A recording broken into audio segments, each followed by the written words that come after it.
Oke, mungkin akan saya mulai. Assalamualaikum warahmatullahi wabarakatuh. Selamat malam teman-teman semuanya. Selamat sore, selamat malam, selamat hampir tengah malam mungkin untuk yang daerah Wita ya. Daerah Wit, mohon maaf. Nah, sebelumnya saya ingin mengucapkan terima kasih kepada teman-teman yang sudah meluangkan waktu untuk hadir pada sesi Studentia malam hari ini. Sebelumnya, izinkan saya memperkenalkan diri, saya Adra Febriana, yang akan memandu sesi pada malam hari ini.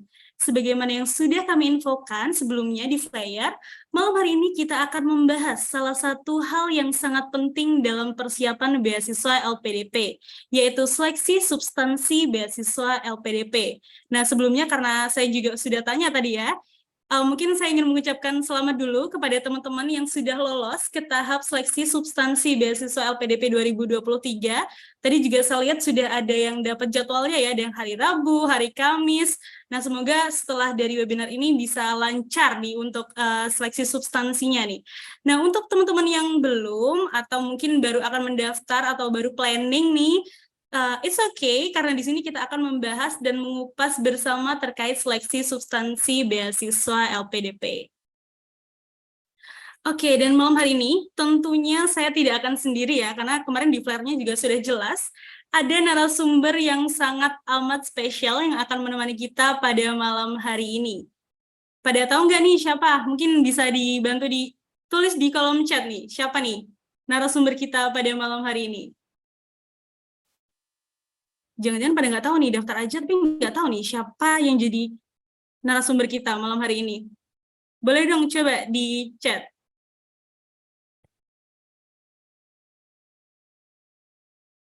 Wah, betul. Oke, betul nih.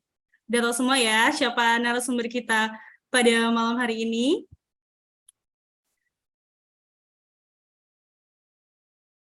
Oke, benar sekali. Oke, udah banyak yang chat juga ya.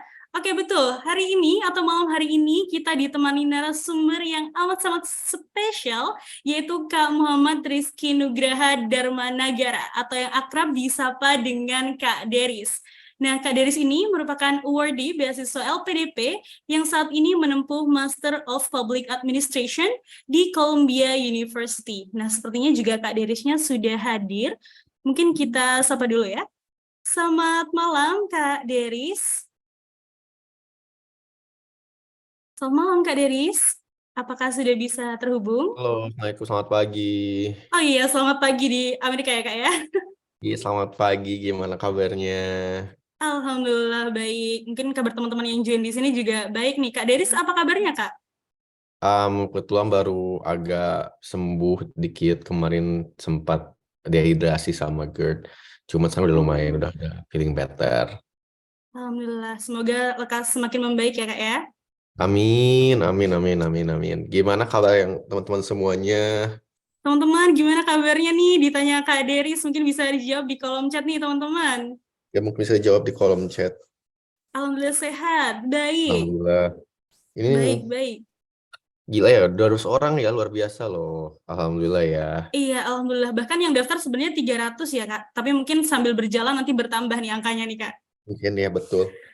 Iya, wow. Alhamdulillah baik-baik. Untuk puasanya gimana, Kak? Dens lancar di sana? Alhamdulillah lancar. Cuman ya tadi pas aku sakit, jadi aku harus ngerem dulu terus dipaksa-paksain kuat-kuatin. Oke, semoga lancar terus ya, Kak, ya, untuk puasanya juga studinya. Karena sepertinya Kak Amin. Deris juga banyak agenda nih ya, Kak, ya. Iya.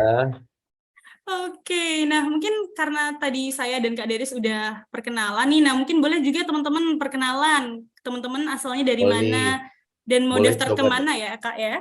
Coba ditulis, coba aku pengen tahu. Coba teman-teman ditulis asalnya dari mana nih? Terus mau daftar kemana sih LPDP-nya? Udah ada rencana belum nih? Dari Makassar, Jogja, Wah, Cimahi. Cimahi, Jawa Barat, Bogor, Jakarta. Wow, langsung banyak ya. Banyak. Wah, ini udah. Saya dari Bandung, LOA Royal College. Oh, udah ada nih yang udah daftar LPDP. Tadi juga saya sempat tanya sih Kak, udah ada yang daftar LPDP atau baru rencana nih? Nah, tapi teman-teman ini sepertinya ada bermacam-macam ya Kak ya. Ada yang memang sudah di tahap akan wawancara, ada yang memang baru planning saja, ada yang memang baru persiapan aja nih, baru pengen tahu nih terkait beasiswa LPDP nih Kak Deris. Nggak apa-apa dong. Jadi Oke. maksudnya kayak di situ jadi ada pengalaman kan jadinya. Iya, betul-betul. Mungkin nanti dari yang apa Kak Deris sampaikan nanti bisa menginspirasi teman-teman juga nih untuk semakin semangat dapat beasiswa LPDP ya Kak ya. Amin, kita bareng-bareng sih sharing session bareng. Soalnya kayak ini kan ngomongin seksi substansi. Cuman menurut aku pribadi sih nggak akan bahas tentang substansinya, tapi lebih kayak bahas kenapa harus beasiswa, kenapa kalian milih jurusan, lebih kayak gitu kali ya. Oke, boleh Kak. Kak Deris sebelumnya mohon maaf, ini Kak Deris memang sedang off Oh, cam? bentar. Tadi koneksinya agak mati, bentar aku Oke, nyalain lagi. oke, Bentar ya. oke Kak. Gak apa-apa. Nih, sambil kita lihat juga nih di kolom komentar ada saya dari Bogor berniat untuk kuliah di Inggris bidang kimia. Dari Jogja S2 TESOL Monash University. Ambon rencana daftar di Columbia University. Wah, sama kayak Kak Deris nih. Muncul nih. Wah, semoga Sama-sama bisa muncul. menyusul ya. Wow, luar biasa sekali teman-teman. Nah, mungkin sedikit saya jelaskan lagi ya Kak, seperti yang sudah dijelaskan juga sebelumnya tadi. Jadi sesi malam hari ini adalah sesi pengantar persiapan seleksi substansi beasiswa LPDP 2023. Nah, saya berharap ini teman-teman di sini semuanya bisa memanfaatkan kesempatan sebaik-baiknya untuk benar-benar mendalami materi ya yang akan disampaikan oleh Kak Deris nanti. Pasti akan banyak sekali insight yang akan diberikan oleh Kak Deris nih. Nah, untuk teman-teman yang setelah sesi ini juga masih butuh pendampingan, yang seperti sudah saya jelaskan tadi, kita dari tim Studi Indonesia juga ada program mentoring one-on-one, seperti yang sudah diinfokan, nanti boleh langsung chat ke Kak Tata, dan akan dijelaskan juga bagaimana caranya untuk mendaftar mentoring one-on-one. Atau mungkin kalau nanti misalnya Kak Deris ada waktu, boleh juga ya Kak ya, jadi mentor di sesi one-on-one ya Kak ya. Boleh banget. Oh, ini Oke, udah oke nih, udah oke. oke. Udah bisa ya Kak ya kameranya? Udah bisa, Oke, aman. aman. Nah, Oh, banyak ya tadi, banyak yang ke luar negeri sama dalam negeri aku tadi baca. iya Kak, banyak banget nih dari teman-teman nih. Ada yang dari Bogor mau ke Oslo, Bogor rencana Renewable Energy di UK, LOE Monash Ah, University. ada yang dari Tasik, ada yang dari Bandung, ada yang dari mana? Purwokerto. Oh, banyak banget. Iya, banyak banget ya. Mudah-mudahan ketika nanti dengar, soalnya aku lebih sini kan lebih santai ya, jadi kayak ngobrol-ngobrol aja. Anggap aja aku lagi curhat ya teman-teman semua. Jadi jangan yang kayak aku sampai kayak nulis-nulis kayak gitu, nggak usah. Kalau ada yang ditanya, nanti tanyain aja. Kalau misalnya pingin ngobrol-ngobrol aja. Jadi aku tuh kok sistem webinar nggak pernah yang kayak harus sangat formal, soalnya supaya kita pun lebih enak lagi sama-sama mengejar mimpi ya. Jadi bareng-bareng kita brainstorming bersama, terus udah gitu bareng-bareng untuk menentukan mimpi ke depan seperti apa. Karena kan mungkin zaman dulu dulu jarang ya ada mentoring kayak gini. Jadi kayak teman-teman alhamdulillah dari Indonesia bisa ada mentoring session kayak gini. Walaupun ini secara major gitu ya, maksudnya bukan yang personal atau one-on-one, tapi ini hal yang menurut aku pribadi sangat vital banget ketika kalian mau daftar luar negeri atau dalam negeri atau mencari beasiswa. Karena dulu aku sampai nyari sendiri ke LinkedIn, ke YouTube buat nyari mentor. Jadi menurut aku pribadi, alhamdulillahnya sekarang udah ada platform buat teman-teman semuanya. Jadi bisa bareng-bareng kita belajar lah gitu, saling belajar. Setuju Kak. Pasti banyak juga yang bisa teman-teman dapatkan semuanya di sini ya dari nanti sesi sharing kita malam hari ini nih. Semoga juga bisa menginspirasi dan semakin semangat ya Kak ya untuk dapat beasiswa. Apapun itu, khususnya beasiswa LPDP mungkin untuk malam hari ini ya Kak ya. Betul. Nah, oke, jadi mungkin malam hari ini Kak, untuk webinar kita ada dibagi 2 segmen nih. Nah, segmen yang pertama itu mungkin Kak Deris akan sharing atau bercerita atau mungkin memaparkan materi terkait bagaimana sih persiapan seleksi substansi beasiswa LPDP yang pernah Kak Deris lakukan nih. Nah, mungkin teman-teman juga udah kepoin juga nih ya di akun sosial medianya Kak Deris juga, mungkin Kak Deris juga sudah pernah sharing begitu ya Kak ya. Nah, nanti Iya, dan nanti yang kedua kita akan ada sesi Q&A, ini sepertinya yang ditunggu-tunggu juga oleh teman-teman. Pingin banget tanya-tanya langsung ke Kak Deris nih terkait beasiswa LPDP sendiri mungkin ya. Nah, mungkin nanti bisa lewat fitur raise hand buat tanya langsung ke Kak Deris atau lewat kolom chat juga boleh. Nah, mungkin boleh. tanpa berlama-lama lagi nih Kak, mungkin sepertinya teman-teman sudah penasaran sekali nih Kak. Mungkin bisa Kak Deris untuk memaparkan materinya nih Kak. Kepada Kak Deris dipersilakan Kak. Ini kelihatan nggak ya materi sekarang? Terlihat jelas kalau di saya, sepertinya di teman-teman juga jelas. Alright, aku langsung mulai aja ya. Assalamualaikum warahmatullahi wabarakatuh. Halo semuanya, selamat pagi dari US, selamat malam mungkin ya di teman-teman di Indo dari berbagai macam zona. Sebelumnya, terima kasih banyak ya seluruh Indonesia udah allow me to share my stories dan juga experiences untuk LPDP dan juga sekarang kuliah di Columbia University. Sampurasun dulu ya buat teman-teman semua. Kalau misalnya kalian lihat sosial media aku pasti tahu aku ciri khasnya Sampurasun. Dan mohon maaf lagi kalau memang dari suara ataupun dari performance-nya lagi kurang baik karena memang baru recovering, baru sembuh, jadi lagi sedikit agak pelan-pelan ya ngomongnya. Oke aja, pertama langsung kita bahas tentang seleksi substansi LPDP. Mungkin ini nggak akan ada dijelasin di PPT dulu, karena itu out of this PPT. Kalau di PPT ini aku lebih banyak jelasin bagaimana kalian menemukan dan exploring your self-awareness, your passion, your personality, dan juga knowing your why and how or your true calls. Cuman kalau bahas tentang LPDP substansi, dan once again congratulations buat teman-teman semua yang udah keterima. Dan saat ini mau substansi kayaknya minggu depan ya udah mulai besok kayaknya besok udah mulai interview. Jangan sedih, jangan khawatir, jangan overthink. As long as kita tahu apa yang kita present, our story, our narrative, our material, dan presenting your authenticity, sincerity, dan juga what do you want to do for Indonesia, dan itu kan tentang diri kamu ya, harusnya sih nggak masalah ya. Cuma yang jadi kendalanya the way you present, the way you articulate point of view, sama your unique self propositionnya mungkin yang jadi harus dipoles lagi narasinya. Nanti aku bakal bantu.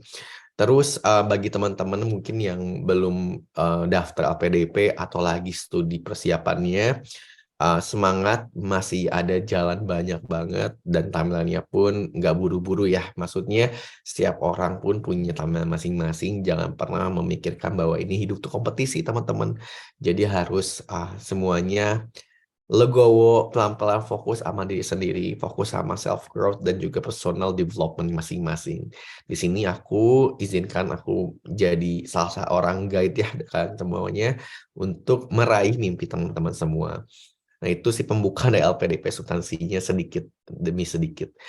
Oke, the first slide itu ada kata passion. Mungkin teman-teman semua udah tahu, udah sangat paham betul apa itu passion. Izinkan untuk reminding lagi teman-teman semua mengenai passion. Passion is energy. Ini kata Oprah. Ini salah satu quotes yang paling aku suka dan juga salah seorang motivator dari sektor aku ya, salah satunya. Passion is energy, feel the power that coming from focusing on what inside you. Jadi ketika kita ngomongin passion, kita pasti bakal senang dan itu suatu energi dalam diri kita yang buat kita bahagia. Ya sekarang ketika kamu melakukan hal sesuatu yang memang kalian jalan di hidup kalian dan itu kalian senang banget and passion about it, itu berasa kayak dunia tuh udah milik kita di sendiri. Misalnya milik kita di dunia milik berdua. Masa berdua ini diri kamu dan diri kamu lagi di dalamnya gitu. Maksudnya kayak jiwa dan raga kamu. Kenapa? Karena ketika ada energi dalam diri kamu ketika menggunakan passion tersebut, somehow you know exactly what they want to do in your life. Somehow you know exactly why and how you want to achieve something. Jadi ada suatu pemaknaan kehidupan dari passion tersebut. Akhirnya kayak, oh gue tahu nih gue melakukan ini gitu. Nah, berkaitan dengan seleksi substansinya, aku pengen bahas tentang pengalaman aku sebagai youth leader. Makanya aku ngebahas tentang the spirit of the youth leader and youth empowerment program. To give you context, aku udah 9 tahun lebih pengalaman di youth empowerment dan community development, khususnya di rural and remote areas dengan pembahasan mengenai life skill improvement, providing education accessibility, small medium enterprises empowerment, human development, gender advocacy, stunting, and sexual health reproductive. Dan aku udah pengalaman 4 tahun secara profesional di community management dan Satkom. 7 tahun kurang lebih experience di diplomasi dan international affairs, misalnya bukan bertitik di bagian publik ya, tapi campur itu dari private, public, dan juga multi stakeholders. Itu dari ASEAN, UN, dan juga multilateral forum. Aku sekarang mungkin banyak yang tahu juga, ada juga yang nggak tahu. Aku Presiden BEM SIPA Columbia University dan juga Presiden of ASEAN Korea Frontier Forum Community dan juga Ketua PK LPDP 193. Sekarang aku lagi jalanin program master di Columbia University, mengambil jurusan tadi disebut sama Kak Adre ya, di mana aku mengambil Master of Public Administrations dengan 2 konsentrasi teman-teman. Aku mengambil Economic and Political Development dan Social Policy dan specialized in the United Nations Studies dan I.O. Makanya aku kalau kalian lihat Instagram aku banyak berandil di UN. Dan nanti summer program aku keterima buat studi di Stanford dan juga buat ke UN Geneva. Jadi aku bakal berangkat ke Switzerland untuk melakukan program di UN Geneva di sana. Aku lulusan S1 di HI di International Relations, Presiden University dan juga International Business Hogeschool van Arnhem en Nijmegen, Belanda. Oke, itu short introduction, nggak usah disebutin. Nah, ini 3 pertanyaan yang bakal ngebentuk filosofi kehidupan kalian dan juga pemikiran keras hidup kalian. 3 pertanyaan ini pun bakal ada sepertinya di LPDP Sultansi, more or less. Tapi bahasanya nggak kayak gini. Kalau di sini kan aku nanya, how do I see myself in 10 years? Tapi mereka bakal nanya kayak, kamu gimana 10 tahun ke depan? Nah, kayak gitu. Jadi bahasanya mungkin mirip. Cuman ini 3 pertanyaan yang menjadi menurut aku ya fondasi kalian dalam memahami self-awareness kalian, self-confidence, dan juga self-esteem. And maybe some of you already questioning this kind of questions dalam hidup kalian. Kayak pertama, how do I see myself 10 years from now? Kadang ada yang bingung kayak, emang 10 tahun gue ke depannya ngapain ya? Emang harus di-plan dari sekarang ya? Emang sudah punya grand map kehidupan ya? Nah, itu hal-hal yang kayak gini, menurut aku pribadi, remember what you are doing right now, itu tuh reflected dari apa yang kamu lakukan pada masa lalu, dan juga apa yang akan kamu lakukan terproyeksi di akan masa depan. Nah, di sini maksudnya apa? We never know what the future will hold, dan will look like seperti apa, tapi the things that are very important, apa yang kita lakukan itu bakal memproyeksikan masa depan kita. So, bear in your mind bahwa ada bahasanya, berakit kita dulu bersenang-senang kemudian. Itu proses kehidupan yang memang harus kita jalani dan hadapi. Nggak mungkin orang tiba-tiba langsung jedar aja sukses gitu. Nggak. Ada proses kehidupan yang nggak bisa instan, nggak kayak Indomie ya teman-teman. Jadi benar-benar teman-teman semua harus mikirkan at least tahun depan aku mau ngapain, 5 tahun ke depan ngapain, dibagi short term, long term, and current program. Kenapa sih?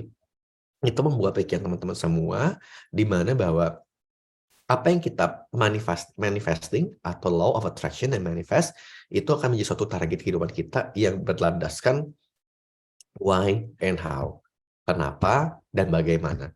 Itu menjadi suatu philosophical question yang bakal lead into something dalam diri itu mengubah hal dalam pikiran kalian. Entah itu mindset kalian, entah itu attitude kalian, entah itu perlakuan kalian, ataupun the way you see something. Itu bakal berubah ketika kamu mengetahui the golden questions why and how. Terus yang kedua, am I in the right track? Nah ini mungkin banyak orang yang pernah bertanya-tanya, emang gue bener ya di jurusan ini? Emang aku bener ya mau ambil jurusan ini? Emang aku sekarang baik-baik aja? Emang aku gimana sekarang? Jadi ada pertanyaan banyak dalam jiwa kayak questioning aja gitu. Bener gak sih? Bener gak sih? Passionnya kayaknya bukan di sini deh. Campur lagi, jadi lagi. Which is bagus ketika kalian punya pertanyaan dalam diri kalian kalau misalnya kalian merasa bahwa, oh iya ya, gue harusnya kayak gini deh. Terus kayak, oh iya ya, kok aku harus ganti deh jurusannya misalnya, atau enggak, oh iya kata teman aku kayak gini, Itu pertanyaan-pertanyaan yang normal ya. Karena kamu hidup dalam suatu revolving dan suatu kehidupan yang maju, nggak mundur gitu. Maksud sini apa majunya? Karena ada perubahan dalam diri kalian yang disebut personal growth dan self-development. Nah, cuman yang jadi masalahnya ketika ngomong ke am I in the right track, sesungguhnya menurut aku pribadi, nggak ada yang benar, nggak ada yang salah. Nggak ada yang tepat, nggak ada yang tidak tepat, tapi ya emang kita harus jalan dulu untuk menemukan suatu panggilan semesta ini atau your true calls. Yang terakhir, am I capable of doing this? Nah, ini menjadi menurut aku masalah utama most of Indonesian students atau youth yang selama aku hadapi ya, di mana mereka melimitasi diri, memblok diri sendiri, membandingkan diri sendiri, projecting insecuritiesnya sendiri, sampai yang akhirnya titik di mana I'm done. Aku nggak bisa deh, capek. Nggak mungkin deh aku kayak gitu. Ada toxic negativity dan beberapa pikiran yang sangat, menurut aku tadi ya, melimit diri sendiri untuk menjadi orang yang what the best version of themselves lah gitu. Akhirnya jadinya ngebandingin lagi, lihat kiri kanan bandingin lagi, insecure lagi, sampai ini akhirnya aku nggak mau lah ngelakuin ini gitu. Padahal everyone is special and different in their own way. Setiap orang pasti punya proses kehidupan yang beda-beda, apa yang mereka jalani itu beda-beda. Jadi hidup itu bukan kompetisi teman-teman semua. Yang bisa dibandingkan itu bukan diri kita sama orang lain, melainkan diri kita dengan diri kita masa lampau. Apakah ada perubahan nggak?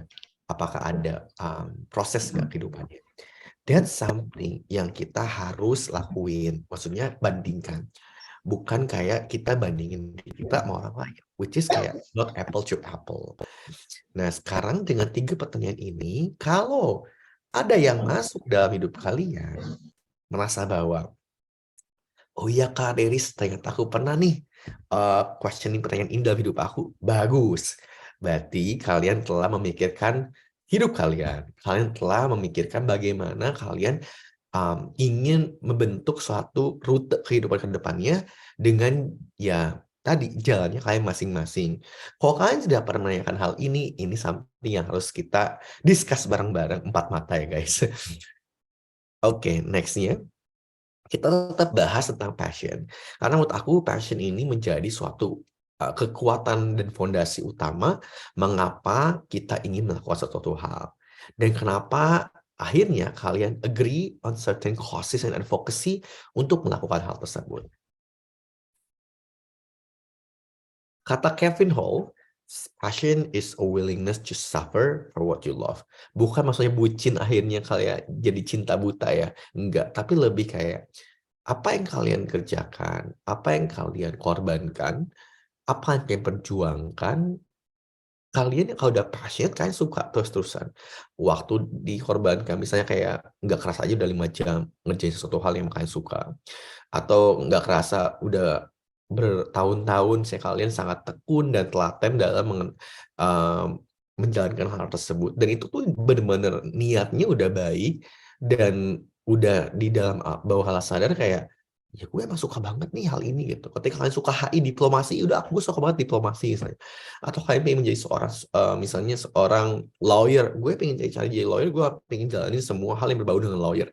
Jadi apapun yang kalian korbankan, apa yang kalian perjuangkan dengan proses manis garam pahitnya gitu, hidup itu udah kalian jalanin gitu. Terus yang selanjutnya, why would you want a passion? Kenapa sih kalian ingin suatu passion dalam hidup kalian? No offense dan disclaimer bahwa ini pengalaman pribadi aku dan juga pengetahuan dan juga sepercik beberapa pengetahuan dari teman aku juga. It give you purpose. Jadi ketika kalian punya passion dalam hidup kalian, apapun itu passionnya, sama itu memberikan suatu tujuan. Tujuan hidup di sini bukan hanya gue emang goals gue kayak gini, enggak. Tapi lebih pemaknaan kehidupan kalian. Nah, ini yang biasanya nanti tanya saat lagi substansi LPDP. Kayak kenapa kalian mengambil jurusan ini? Kenapa kalian ingin mengambil kampus ini? Kenapa kalian mempunyai personality ini? Misalnya tanya nih, strength weaknesses kalian atau apa, sebutkan 3 kelebihan kalian misalnya. Terus saya tanya, kenapa kalian mempunyai hal tersebut? It give you a purpose. Jadi ada pemaknaan kehidupan yang harus kalian jalani, dan itu pun menjadi suatu end game kalian ke depannya.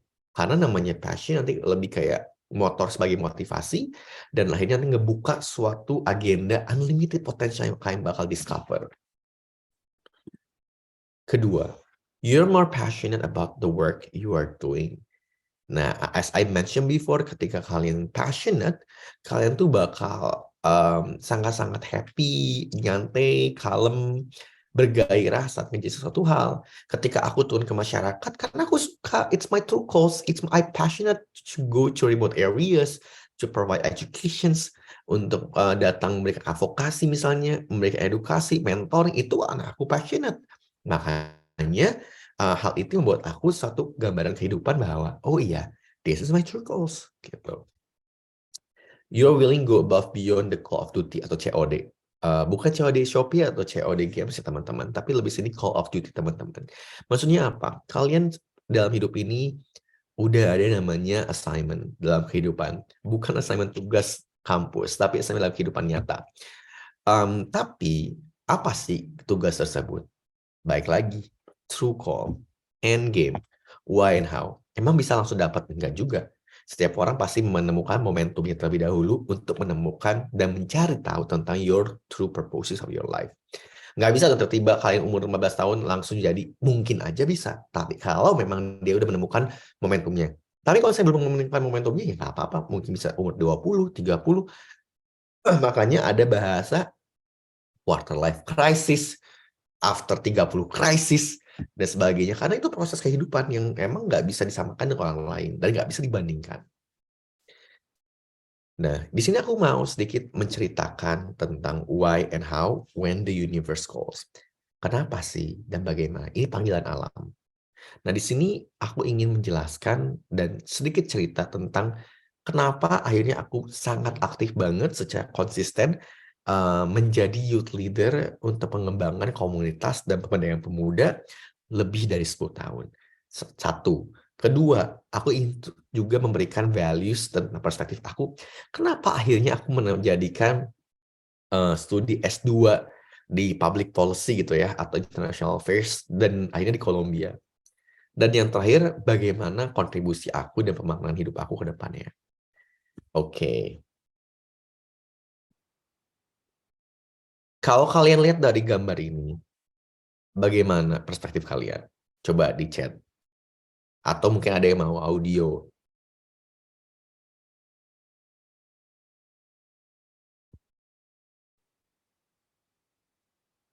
Apakah ada? Kesenjangan. Oke. Terus? Poverty. Terus? Kemiskinan. Betul. Aduh, maaf. Ada koyonya kelihatan. Soal pendidikan yang tidak semua anak dapat. Iya, terus? Happiness main dengan anak-anak. Oke. Oke, thank you so much. Wah, pinter-pinter. Udah kayak masuk ke sana. Udah masuk. Jadi itu isu-isu yang memang di sekitar kita ya, di sekeliling kita, yang mungkin kalian notice tapi nggak notice gitu. Kadang ada rasa empati, tapi masih di batasnya simpati dulu, baru nanti empatinya gitu.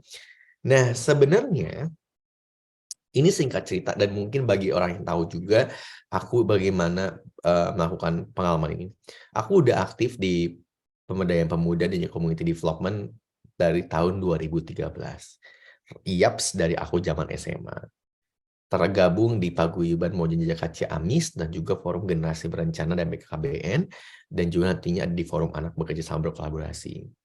Mungkin bagi yang ngomong, itu kan Kak duta wisata, Kak itu kan pageant, Kak itu kan duta KB, BKKBN, Kak itu kan Forum Anak memangnya duta anaknya gitu.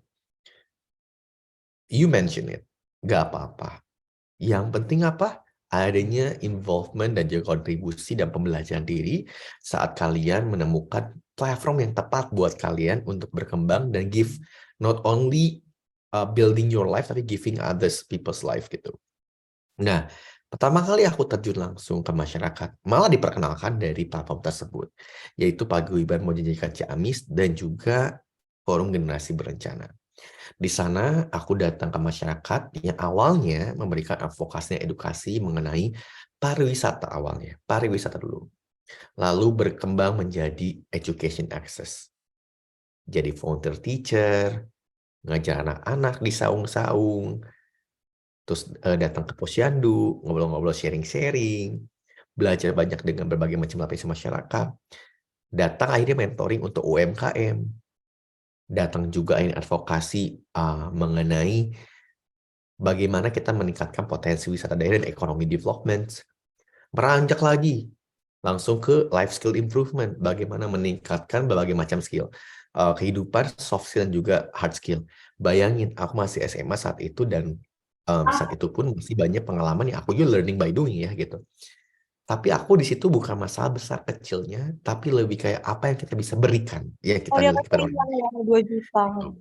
Terus selanjutnya akhirnya aku beranjak tahun 13, 14, aktif lagi di bagian kesehatan reproduksi. Fokus lagi ke masyarakat mengenai stunting, datang ke masyarakat lagi. Fokus lagi nih bagaimana memberikan suatu pemahaman mengenai seksualitas. Datang lagi bagaimana kita ini lebih dalam lagi, gender, advocacy, gender equality. Naik lagi nih bagaimana meningkatkan diri untuk menghadapi menyongsong Indonesia 2030 SDGs gitu. Sampai akhirnya strategic partnership dengan para multi stakeholder aku lakukan. 2013, 14, 16 dilewatin tahun per tahun sampai akhirnya keliling dari Ciamis awalnya, Bekasi, Jakarta, semua akhirnya seluruh di Indonesia aku muter-muter untuk memberikan edukasi tersebut. Dan akhirnya aku menemukan suatu hal yang menurut aku I want to give it something back to community. Sampai akhirnya aku tahun 2000 setelah aku ke Belanda, dari Belanda ini aku berkesempatan untuk keliling juga Indonesia dari Sumatera sampai Papua, datang ke sekolah-sekolah, ke kampus-kampus yang sudah kerjasama dengan SDikti untuk memberikan education access, terutama infrastruktur dan IT. Aku datang ke semua itu. Aku tanya, apa sih yang ingin kamu berikan dan ingin kamu capai ketika kamu mendapatkan proper education? Kamu tahulah kesenjangan edukasi di berbagai macam wilayah Indonesia. I don't have to mention it. Dan mereka jangan jawab, aku ingin bantu keluarga saya, Kak. Ingin bantu orang tua saya, Kak. Itu menggetarkan hati aku. Kenapa? I'm not coming from a very rich family. Aku datang di keluarga yang sederhana, dan saat itu pun aku benar-benar berjuang untuk membiayai pendidikan aku.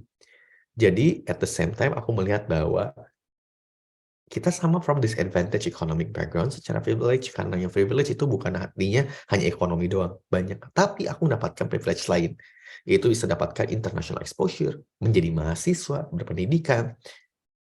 Ya, akhirnya aku memberikan motivasi ke teman-teman seluruh dari Sumatera ke Papua, dan teman-teman bilang kayak, terima kasih banyak Kade setelah memberikan harapan dan mimpi. Di situ aku nangis, dan merasa bahwa, oh, aku ingin mencerdaskan kehidupan bangsa dan meningkatkan kualitas hidup manusia. Itu terucapkan langsung, dan itu menjadi my true calls, my purposes of life, why and how. And throughout my journey, setelah menjadi youth leader selama 9 tahun lebih, menjadi perwakilan Indonesia, pemuda Indonesia di berbagai macam international multilateral forum itu kan, di ASEAN, di UN, terus dengan berbagai macam policy making process gitu kan. Dan juga keliling Indonesia, melihat semua advokasi dan kesenjangan itu, I sadly speaking dan realizing bahwa masih banyak kesenjangan sosial, kesenjangan pendidikan, dan juga isu-isu masyarakat lain yang memang nyata apa adanya, not only in media. And this has strengthened my resolve with hope to bring inclusive change for Indonesia development through advocacy dan public policy. Ya, that's why aku ngambil jurusannya public policy. Nah, itu menjadi suatu gambaran nyata bahwa aku butuh namanya skill set tambahan knowledge dari gap yang aku miliki untuk mencapai tujuan hidup aku ke depannya apa. Dan aku tuh udah punya filosofi sendiri, yaitu Genta Mandaya, yang sekarang akhirnya menjadi nama LPDP aku. Genta artinya dari bahasa Sanskerta suara, gema.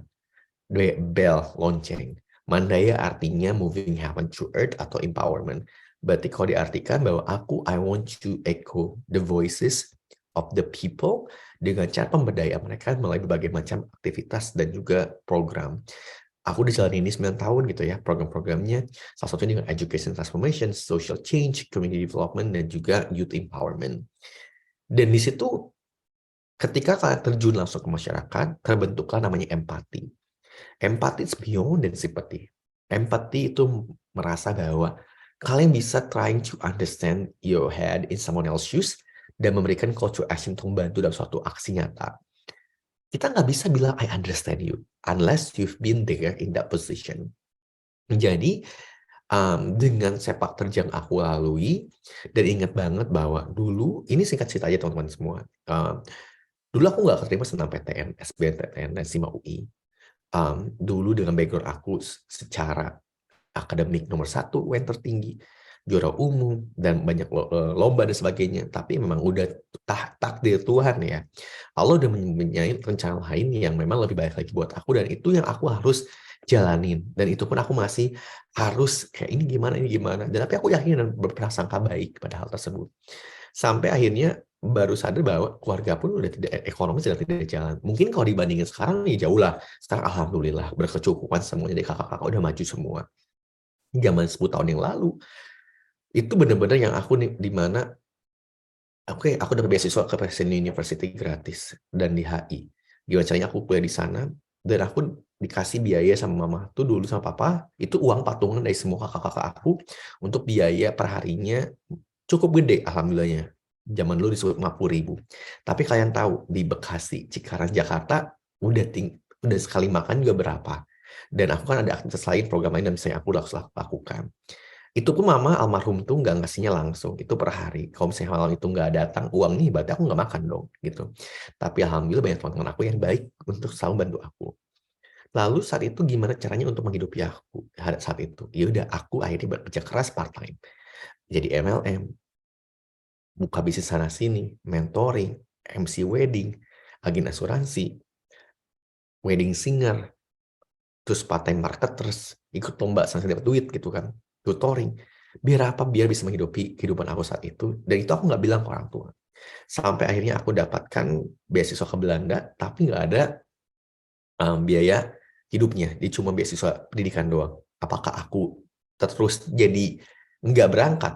Tetap aku maju terus karena itu my passion. Ya, tadi aku bilang passion udah sangat tahu ini tujuan hidup aku, dan aku yakin bahwa ini bakal juga telur cetat aku kehidupan aku ke depannya.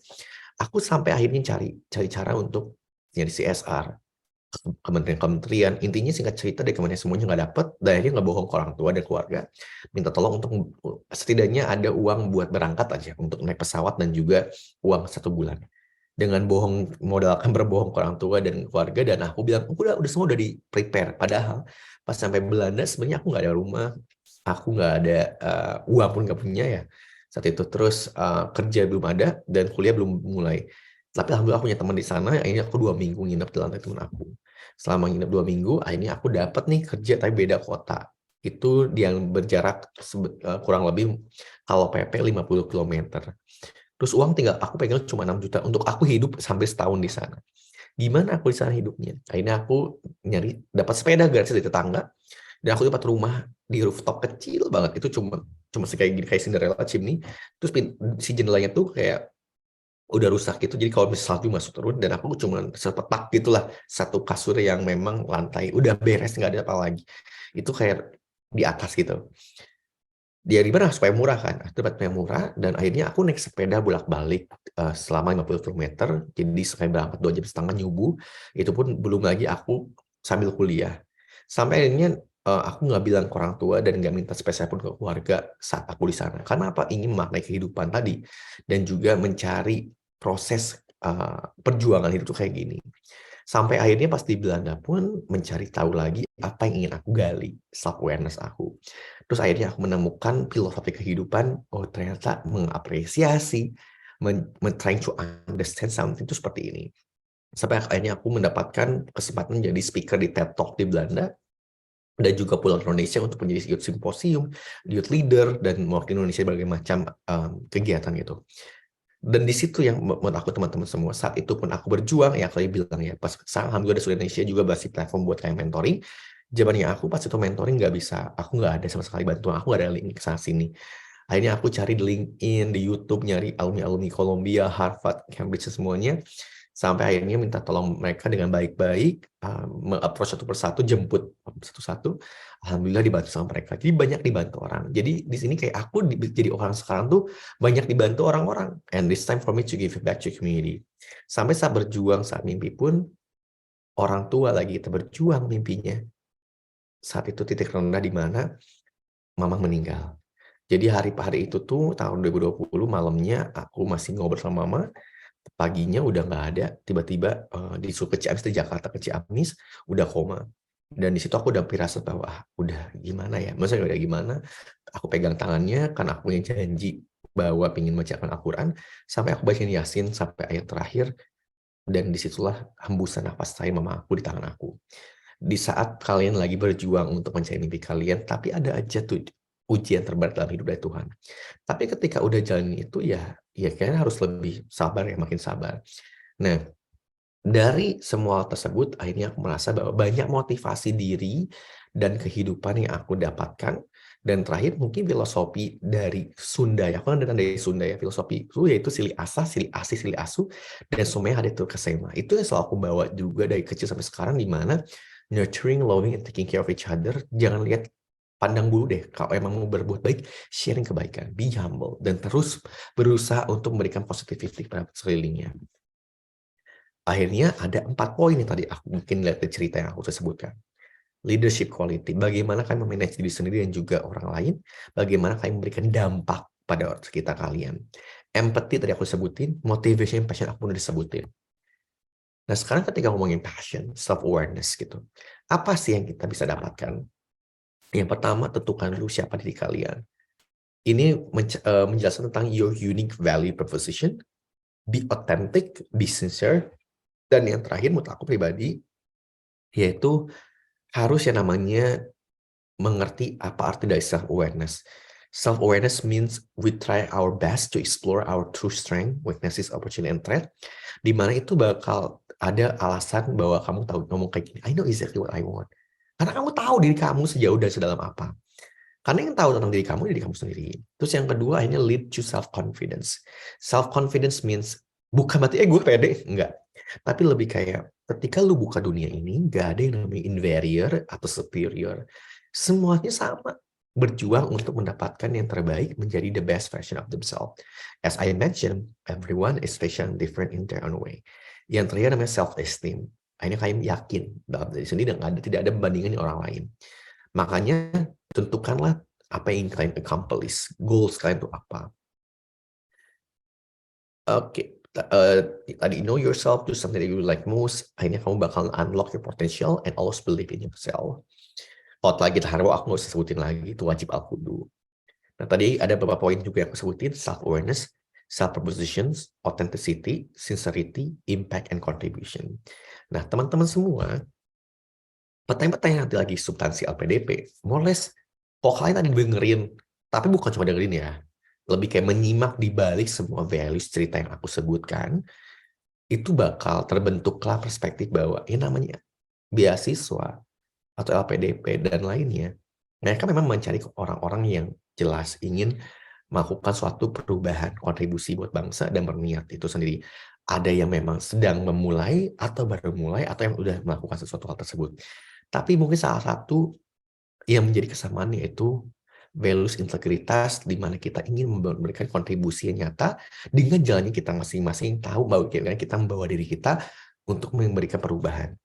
Dimanapun kita berada, kita seorang mahasiswa yang studi di dalam atau luar negeri, yang siap berproses untuk menjadi seorang undagi, yang in the end pasti kembali untuk Ibu Pertiwi untuk mengabdi.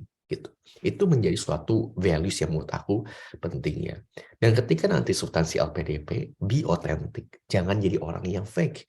Be sincere. Karena ketika kalian menjadi orang yang authentic dan nggak fake, kalian mendapatkan cari beasiswa itu bukan hanya tiba-tiba jeder gitu. Bahwa mendapatkan pengalaman, dijalani semua pengalaman cuma karena untuk beasiswa. Enggak. Karena mereka bakal lihat bahwa kalian melakukan suatu advokasi, melakukan volunteer, melakukan leadership, itu tuh semua dijalankan memang tulus dari hati kalian, bukan karena ingin mendapatkan LPDP, tapi memang itu mendapatkan satu kontribusi buat bangsa ini. Tapi LPDP menjadi suatu platform kita gitu. Terus yang aku ingin sampaikan kembali bahwa harus banyak bersyukur, harus banyak melihat diri kita, sekeliling kita, dan juga orang lain. Itu yang harus kita pentingkan juga ya, karena banyak orang yang terlalu fokus dengan kepintaran akademik dan logika, tapi akhirnya lupa dengan attitude, lupa dengan personality, lupa dengan bagaimana cara berapresiasi.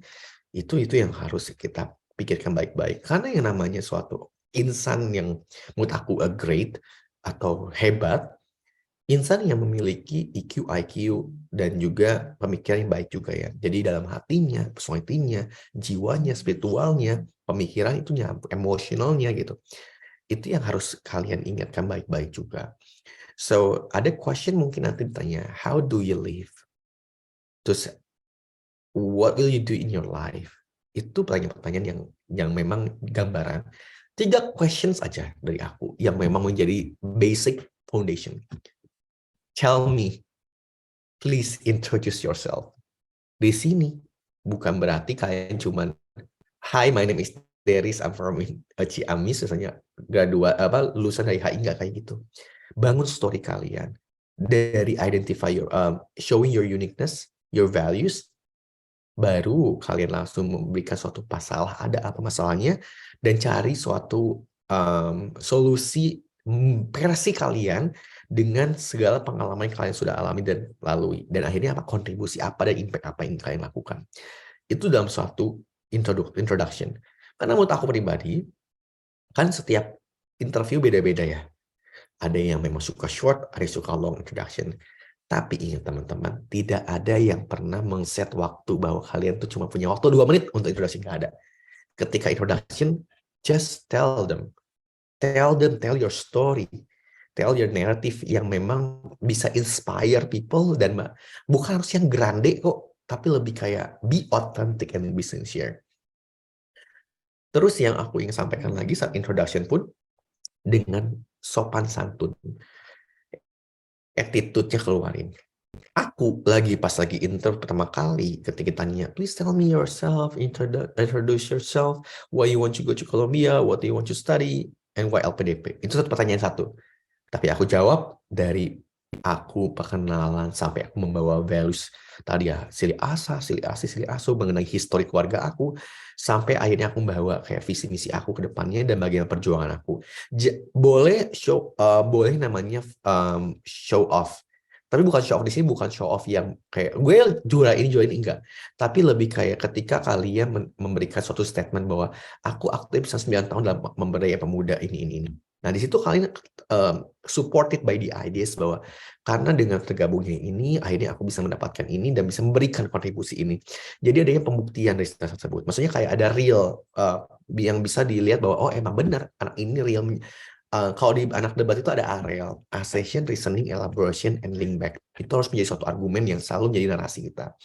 Nah, terus yang terakhir, karena ketika kita sincere, ketika kita be authentic, mereka tahu kok mana yang bohong, mana yang bukan bohong, misalnya kayak mana yang dibuat-buat, mana yang memang tulus untuk membangun bangsa ini, gitu. Questions? How many kita ada satu hari ada 24 jam. 1 jam ada 60 menit, 1 menit ada 60 second kan. And the question is how many second that you spend for doing nothing in a day. Bukan berarti kayak ini toxic productivity, tapi mainkan bagaimana kamu bisa wise enough untuk manage your time well. Final questions, what's your life purposes, why and how? Aku believer, I'm a dreamer. Jadi dulu aku sampai nulis 20 tahun ke depan aku mau ngapain di dalam suatu tulisan. Dan alhamdulillah semua itu ada menjadi kenyataan. Dan mungkin bagi teman-teman aku yang tahu aku tuh orang yang kerja keras parah yang memang persisten banget dan konsisten dan nggak pernah yang namanya menyerah. Itu jadi kunci utama. Nah, tapi di sisi lain aku selalu berserah pada Allah dan juga lebih melihat bagaimana yang bisa aku lakukan buat ke depannya. Dan learning, listening, ketemu banyak orang untuk mendapatkan ilmu baru dari orang lain. I think that's all. And for me, a great person is not someone who will be the best, number one, or winner, but someone who could survive, get up, and face their trouble in their life. Thank you. Hatur nuhun teman-teman semuanya. Semoga bisa menjadi insight baru buat teman-teman semuanya. Wah, luar biasa sekali ya pemaparan dari Kak Deris. Mungkin kita bisa kasih tepuk tangan dulu teman-teman. Mungkin bisa kasih tepuk tangan reaction secara virtual karena benar-benar saya ikut dengerin nih Kak. Saya sampai speechless kayak wow, story dari Kak Deris ini benar-benar sangat menginspirasi sekali ya Kak ya. Oke, Oh, saya siap. udah bisa lihat bisa lihat reaction dari teman-teman, pasti yang saya rasakan juga dirasakan oleh teman-teman semuanya nih Kak. Benar-benar gimana Kak Deris mulai membangun mimpi, mulai merajut mimpinya sedikit demi sedikit, lalu sekarang bisa mewujudkan apa yang mungkin Kak Deris cita-citakan selama 20 tahun ke depan, sekarang sudah mulai sedikit-sedikit terwujud ya Kak ya. Wow, Iya, luar betul. biasa sekali. Oke, mungkin kita akan langsung masuk ke sesi kedua saja Kak ya, karena sepertinya mungkin teman-teman juga sudah punya banyak pertanyaan, tapi sebelumnya mungkin mau ngingetin sedikit aja teman-teman, nanti kalau mengajukan pertanyaan ini khususnya terkait di bidang substansinya ya teman-teman ya. Oke, nah mungkin bisa ditanyakan secara langsung melalui fitur raise hand atau mungkin dari kolom chat nih, buat teman-teman yang mau tanya ke Kak Deris. Oke, oke sudah ada yang raise hand. Mungkin kita ke raise hand dulu ya Kak ya. Ini ada dari Kak Nisrina. Kak Nisrina bisa open mic dan open cam. Oke, thank you Kak. Aku nggak open cam dulu ya Kak ya. Oke, thank you, thank you. Thank you juga Kak Deris karena tadi penjelasannya kayak motivasional banget. Jadi akhirnya kepikiran kayak apa ya? Aku kan juga dulu itu gagal di substansi juga.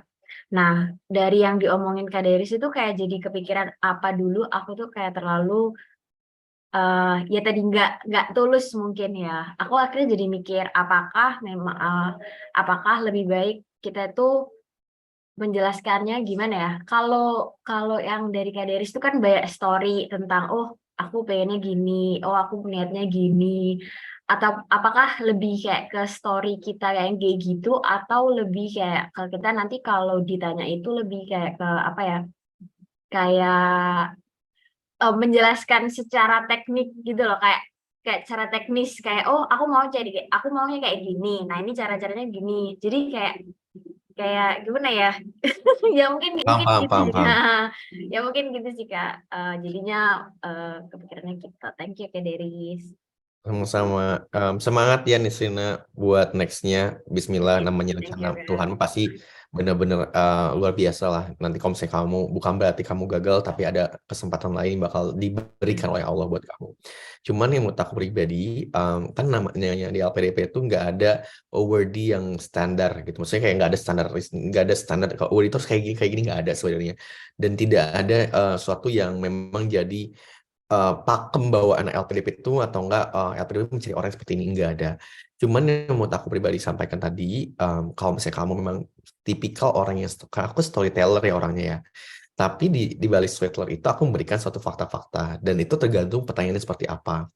Contohnya kayak pertanyaan yang lebih kayak kamu kan membawa isu pemuda, gimana kamu melihat isu pemuda itu? Aku awalnya memberikan suatu cerita yang aku alami sebagai seorang youth leader, baru disisipkan dengan berbagai program-program teknis lainnya seperti kayak ini adanya mentoring program seperti ini yang memang udah aku lakukan, tapi secara teknis tersebut program yang udah aku lakukan dan memberikan suatu kontribusi juga dan akhirnya bisa testify bahwa ternyata memang udah dilakukan dan ada nyatanya hasilnya gitu. Jadi nggak hanya sebagai cuman research bilang kayak oh iya harusnya kayak gini tapi ada pembuktiannya juga. Mungkin disupported dengan beberapa program yang sudah dilakukan oleh misalnya orang lain ataupun misalnya research kamu juga gitu. Terus yang kedua, balik lagi namanya ketika kita story tidak hanya kita mengandalkan narasi aja, tapi lihat lagi bagaimana kita memasukkan contohnya. Kita bahas tentang gimana kamu 5 tahun ke depannya. Kita kan pasti ingin ada long term and short term program. Nah, itu tuh kan jadi semacam proposal dari kita kontribusi kita apa sih, tapi dalam bentuk mekanisme. Itu pun aku jelasin. Tapi the way aku cara ngomongnya mungkin lebih kayak nge-story. Kenapa? Karena di situ ini ciri khas aku. Itu jadi unique value proposition aku. Tapi itu pun bisa menjadi salah satu style buat teman-teman semua. Kalau emang yang lebih enak nyatanya lebih ngomong, lebih bercerita, ditambah sisipkan fakta-fakta data-data, itu nggak apa-apa juga.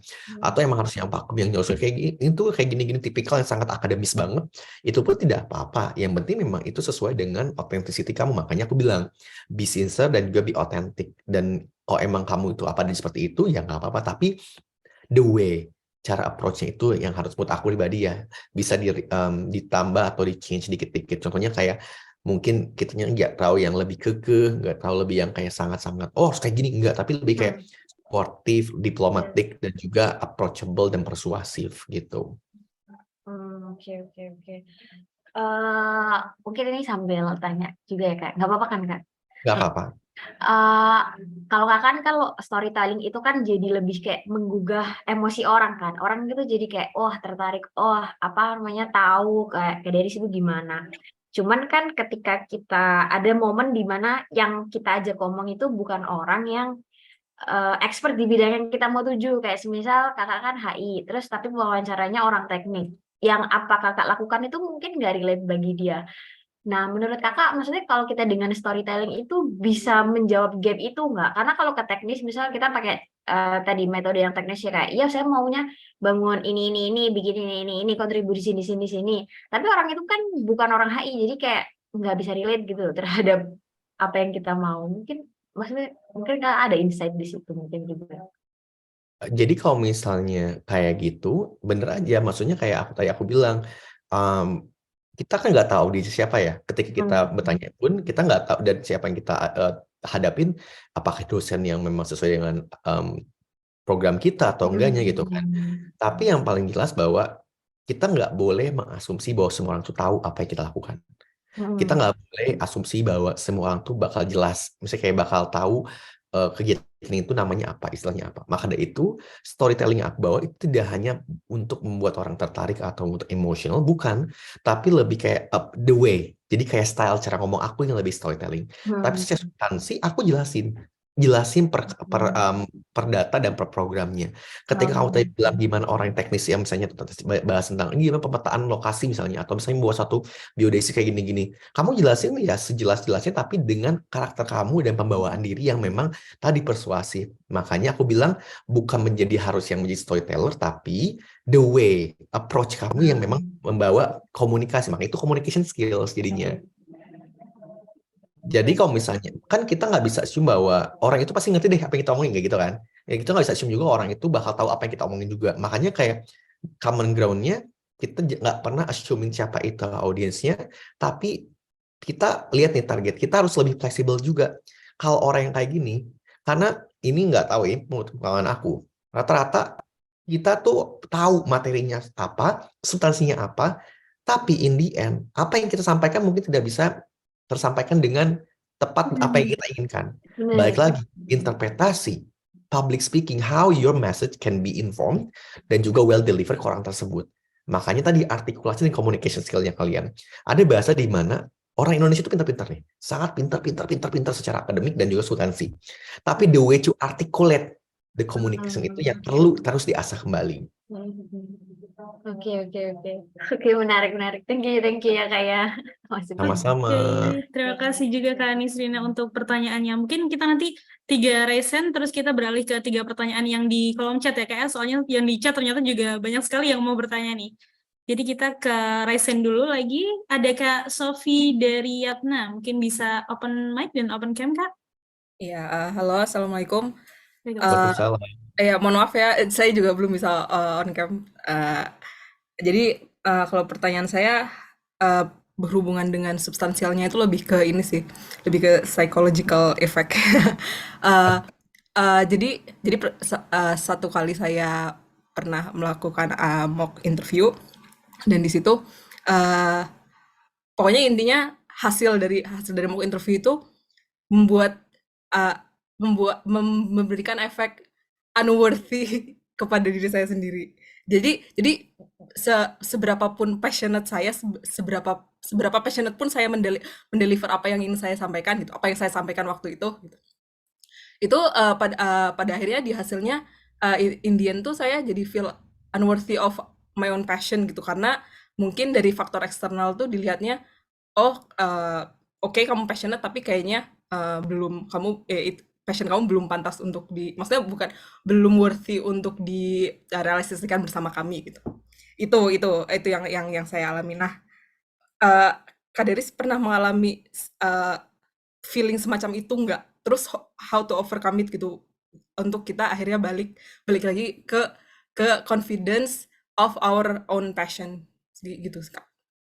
Alright, thank you so much. Aku pengen ngasih tahu aja bahwa jangan gini loh, kita betul mendapatkan feedback dari orang lain, betul. Feedback itu sangat-sangat penting. Tapi kita pun harus bisa memfilter apa yang kita bisa dapat feedback itu sendiri. Dan setiap awardee pun pasti beda karakternya masing-masing, dan setiap orang pun beda juga cara the way they interpret dan juga cara pikirnya. Mungkin saat itu aku nggak tahu ya mau kamu seperti apa gitu.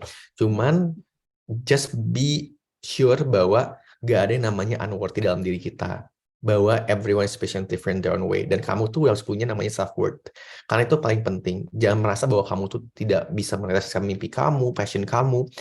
Kalau sampai ada orang yang memang akhirnya sampai bilang bahwa kamu kayaknya tidak pantas untuk merealisasikan mimpi kamu atau passion kamu dalam suatu realita, menurut aku pribadi itu agak sedih ya, emang sedih ke aku pribadi, karena itu bisa mematikan suatu mimpi dan tujuan orang. Jadi menurut aku pribadi, just focus on your self growth dan juga passion kamu. Ketika kamu passionate itu ya udah, kamu lakuin aja tersebut. Jadi nggak apa-apa aja, mungkin saat itu di mock up itu mungkin beliau melihat kamu seperti itu. It doesn't mean that you are really looking like that gitu. Karena ya nama orang kan bisa aja interpretasi orang beda-beda. Cuman aku pengen make sure bahwa ketika kamu udah merasa bahwa aduh ini ada orang yang sampai kayak gini, merasa bahwa kita pun tidak worthy untuk dalam suatu hal ini. Menurut aku pribadi, ya udah self reflection lagi. Questioning yourself lagi, apakah memang aku doing tidak baik? Apakah aku melakukan sesuatu kesalahan? If not, ya udah fokus aja dengan passion kamu lakukan. Tapi sebelumnya passion kamu apa sih itu yang kamu jelasin? Sorry, ini yang aku sampaikan. Jadi yang aku coba menyampaikan itu sebenarnya hampir sama sih kayak dari segitu, storytelling dengan touch of my personalities gitu. Nah, mungkin kembali lagi sama, mungkin agak nyambung sama tadi pertanyaan yang pertama, kalau memang yang di-expect oleh interviewer bukan elaborasi yang seperti itu, tapi lebih ke elaborasi yang teknikal. Mungkin seperti itu. Makanya ketika saya masuk ke poin-poin yang agak personal tapi masih membahas katakanlah poin-poin misal kontribusi atau poin-poin akademik yang teknikal seperti itu, jadi akhirnya saya tuh di-cut, tapi dia dalam saya agak nangkep itu oke, saya nangkep poin kamu tapi elaborasi of personal touch itu nggak penting gitu, nggak usah disampaikan. Nah kayak gitu, saya kayak gitu ininya apa namanya feedbacknya ke saya itu gitu. Seperti itu. Tapi menurut aku pribadi sih, as long as kamu memberikan misalnya tadi ya, kayak storytelling dan juga personality touch-nya yang memang secukupnya, dan tapi pun isi substansinya pun ada, dan memang jelas secara objektifnya jelas, SWOT-nya jelas gitu kan, terus udah gitu targetnya jelas, apa yang ingin key points dan key arguments-nya jelas, nothing wrong menurut aku ya, jalanin aja dulu sekarang. Dan mungkin bisa juga coba kamu tulis kembali dalam suatu tulisan apa yang ingin kamu sampaikan dulu, dan lihat lagi sama kamu, dan juga asking feedback dari orang lain juga. Karena ya balik lagi, namanya interviewer kan beda-beda betul tadi. Tapi tidak interviewer beda, make them understand dengan cara berikan pemahaman yang kita pun secara tadi ya wise enough ke mereka. Kadang ketika mereka ada case di mana interview itu nggak ngerti apa yang kita sampaikan, kita kesel, emosi jadinya kan. Nah itu kita nggak boleh emosi, kita harus jaga emosi tersebut dan sabar dengan baik-baik dan defending dengan argumen-argumen dan elaborasi yang jelas. Jangan jadi blunder jadinya. Jadi harus, karena itu salah satu question yang mungkin jadinya malah ngetes kamu lagi kayak wah ini sejauh mana kamu bisa nge-defend dan juga sejauh mana kamu bisa melihat bahwa ini tuh real apa adanya yang kamu lakukan dalam hidup kamu gitu. Right. Jadi menurut aku pribadi, jangan sampai malah bikin kamu blunder, jangan sampai bikin kamu bingung sendiri, jangan sampai kamu merasa down. Itu karena namanya question dari LPDP ataupun interview lainnya, pasti ada every question pasti ada namanya psychological effect. Jadi harus benar-benar dijaga banget moods-nya, emotion-nya. Makanya ketika ada bahasa, menurut aku pribadi ya, dimanapun kalian berada di interview, bukan mencari jawaban se-perfect mungkin. Dan bukan nyari hanya yang pintar saja. Tapi bagaimana yang berkarakter. Bagaimana yang bisa memberikan suatu pandangan bahwa be authentic and be sincere. Tapi kan ketika kita be authentic dan be sincere, berarti kan kita harus memberikan suatu sisi perspektif bahwa inilah jelas program-programnya ingin aku lakukan. Dan memang secara SPOK-nya, 501H-nya udah jelas semuanya. Kok emang berarti belum jelas dan kita pun udah sejelas mungkin secara delivery, berarti it's not our fault di situ. Berarti kan ada satu misinterpretasi saat menyampaikan ataupun memang dalam beliau-beliau yang kurang menyerap lagi. Tapi ketika mereka kurang menyerap lagi, kita bantu lagi pelan-pelan. Jadi kita balas lagi dengan pelan-pelan lagi, di guide jadinya. Itu salah satu the way komunikasi yang bagus menurut aku ya. Dan kitanya harus yang benar-benar yang sangat-sangat sabar. Right. Ya, oke. Sudah terjawab. Jadi menurut aku Sophie jangan down aja sih menurut aku. Maksudnya jangan sampai kayak merasa bahwa unworthy atau gimana. Ketika kamu punya passion, itu harus kita I heard you. Misalnya kayak I really know how struggle it is ketika kita punya passion dan orang lain tidak melihat itu, ya nggak apa-apa. Masih banyak orang yang bisa menghargai dan bisa melihat passion kamu itu memang itu valid gitu. Tinggal kamu elaborasi lagi aja dengan jelas. Makanya kayak mock up tuh penting karena di situ kan jadi suatu tanding. Tapi nggak selamanya mock up itu sama seperti apa yang kita lakukan interview pada saat hari hanya. Right. Oke, makasih banyak ya Kak. Semangat. Ya, makasih. Terima kasih pertanyaannya Kak Sophie. Oke, yang selanjutnya ada pertanyaan dari Kak Lin yang sudah raisen juga ya. Kak Lin bisa open mic dan open cam. Halo Kak, selamat malam. Selamat malam. Terima kasih Laika atas presentasi yang sangat insightful, jadi benar-benar menginspirasi banget buat kita semua gitu. Kebetulan juga ini saya pengen juga coba LPDP. Ini juga lagi mau coba AS, jadi ini ada beberapa mungkin persiapan buat kayak siapa tahu masuk shortlist nanti kalau interview gitu. Amin. Aku pengen tahu juga gitu dari kakak punya pengalaman untuk menjawab kayak pertanyaan interview terkait yang pertama itu misalnya tell me about yourself. Mungkin kakak bisa bantu ke kita dari pengalaman kakak tuh breakdown bullet points-nya tuh apa-apa saja gitu supaya kita ini kalau tell me about yourself ini mungkin kita ini kan punya perspektif masing-masing gitu ya, mungkin ceritain tentang kekuatan dan kelemahan kita atau gimana kah, atau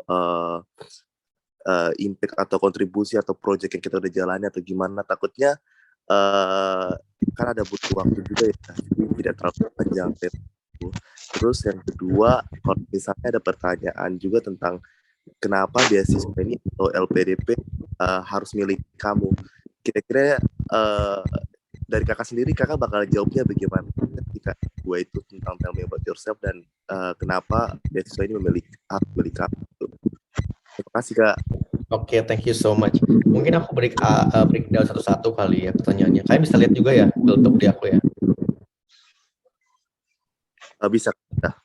Oke.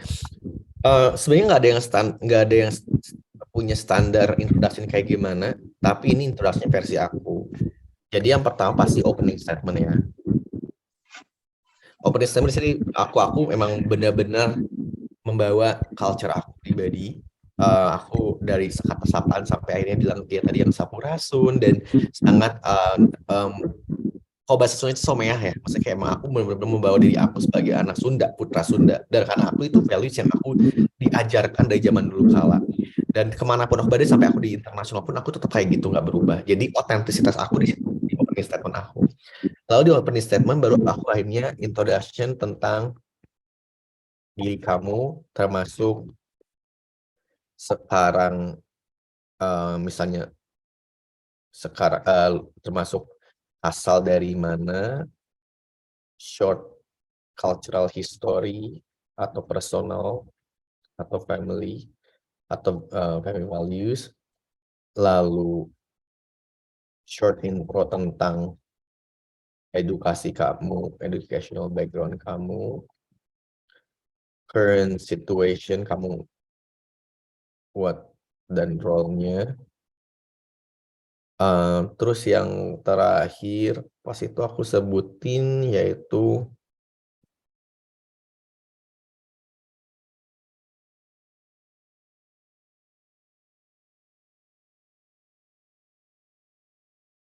nah ini di awal dulu, ini awal part 1. Part 2-nya aku langsung bahas story aku. Aku bahas tentang substansinya yaitu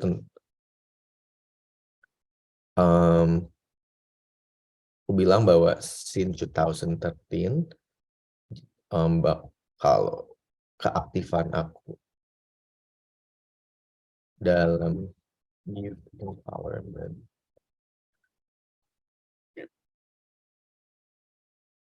aku jelasin ini lalu disupported dengan problem identification, why and how, elaborasi,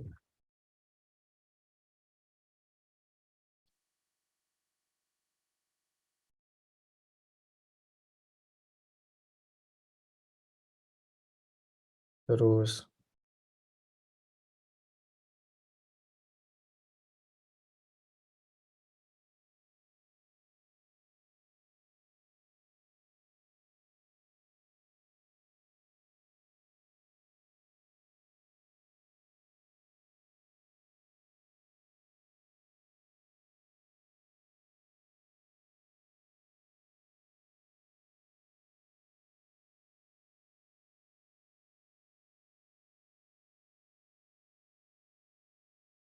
oke, ini aku breakdown dikit-dikit ya. Aku mengingat kembali. Cuman saat aku introduction, pertama aku bilang bahwa dari asal dari mana? Aku bilang aku dari Ciamis dengan aku kasih kayak short introduction dari keluarga bahwa I was raised di Ciamis dan born di Bandung dengan very strong culture Sundanese values. Dan I'm not coming from family yang seperti apa. Terus aku bilang bahwa aku lulusan dari HI di Pasi University dan juga di Belanda. Di mana aku aktif, aku bilang kayak 4 tahun professionally sebagai community development dan juga 9 tahun dalam pengembangan pemuda dalam bidang advokasi ini. Dan currently aku baru saja resign dari tempat kerja aku bilangin dengan mengambil community engagement and development. Ini baru aku bilang dan alhamdulillah udah keterima di Columbia University mengambil jurusan ini. The reason why-nya aku kasih allow me to tell you a story karena aku bahasa Inggris ya kemarin. Bahwa since 2013 aku emang udah aktif dalam pemberdayaan pemuda dan juga community development di tergabungnya organisasi apa gue aku sebutin. Nah, terus akhirnya aku bilang bahwa adanya problem identification di saat selagi aku menjadi seorang youth leader tuh ABCDFG sampai aku bilang kayak why and how-nya kenapa secara fakta dan data. Baru aku tahu lagi elaborasi dengan situasi yang ada ditambah aku keliling berbagai macam on-field initiative tidak hanya di dalam negeri tapi di luar negeri sampai aku bilang outcomes-nya apa yang ingin aku dapatkan dan kenapa ini aku melakukan hal tersebut. Lalu aku sebutin bahwa ini skill gap, skill set dan educational gap yang tadi yang aku butuhkan bahwa aku butuh namanya studi S2. Kenapa akhirnya? Aku sebutin my career dan studi objektif dan sedikit singkat bahwa my goals itu apa. Baru akhirnya aku bilang kayak why LPDP-nya aku bilangin kayak values LPDP sendiri dan itu relate karena yang namanya why LPDP itu benar-benar nggak ada yang sama, semua orang pasti beda-beda. Tapi yang menjadi unik aku tuh karena aku menggabungkan dari values LPDP dan integritas yang ada dengan apa yang aku udah lakukan dan apa yang ingin aku sumbangsihkan pada negeri ini gitu. Dan itu pun udah menjadi suatu unique value proposition kamu. Baru akhirnya aku pun memberikan suatu tambahan mengenai apa yang ingin aku dapatkan di Kolombia dan apa yang bisa give it back to LPDP dan juga Indonesia in general. Baru terakhirnya aku kasih closing statement dengan link back lagi ke values LPDP dan my unique values proposition. Itu introduction aku dan itu benar-benar kayak nggak di waktu ya saat introduction dan akhirnya alhamdulillahnya pun memang didengar oleh semuanya dan saat itu udah satu pertanyaan itu aku sampai alhamdulillah bilang gini kayak oh kayak your profile is very impressive and strong dan kan bisa memberikan suatu kontribusi bangsa. Terus udah gitu akhirnya kalau nggak salah, I think that's all. Questionnya udah langsung jadi ke substansi lainnya pertanyaannya. Karena udah jelas runtutan dan juga penjelasan yang aku sampaikan, artikulasi tadi ya, komunikasinya the way apa yang aku sampaikan. Dan why yang tadi aku sampaikan tadi, why, ini nyambung di introduction aku juga, di mana itu pertama, kamu harus lihat sisi dari LPDP itu, who dan what are LPDP looking for. Apa sih yang cari LPDP, dan apa yang diekspektasikan dan outcome apa yang diberikan LPDP. Dari situ kamu values LPDP itu apa, visi misinya apa, baru kaitin dengan your unique value proposition, your experiences, your programs, karena itu yang bakal menjadi suatu link back utama kalian. Dari situlah menjadi otentisitas orang-orang yang akan beda-beda jawabannya. Karena di situ kalian bakal showing bahwa ini yang aku lakukan dan ingin aku lakukan dan sesuai dengan ini. Itu yang benar dan harus menjadi suatu pembeda sama yang lain. Aku bawa tentang konsistensi kontribusi yang aku lakukan dari 2013 dan apa yang aku lakukan sumbangsi pada multilateral dan juga di domestik dan di desa-desa gitu. Wah, terima kasih banyak Kak. Nggak nyangka ini benar-benar tambah perspektif lagi gitu, dan ini brilian sih jawabannya. Jadi terima kasih banyak Kak. Thank you. Sama-sama, semangat ya. Sukses selalu ya buat Kak Deris dan sehat Makasih selalu. banyak. Terima kasih kalian untuk pertanyaannya. Nah, mungkin kita bisa beralih ke kolom chat dulu ya, Kak Deris ya. Di sini sudah ada pertanyaan mungkin saya bisa akan memilih 3 pertanyaan dulu. Di sini yang pertama ada pertanyaan dari Kak Bimar Maulana.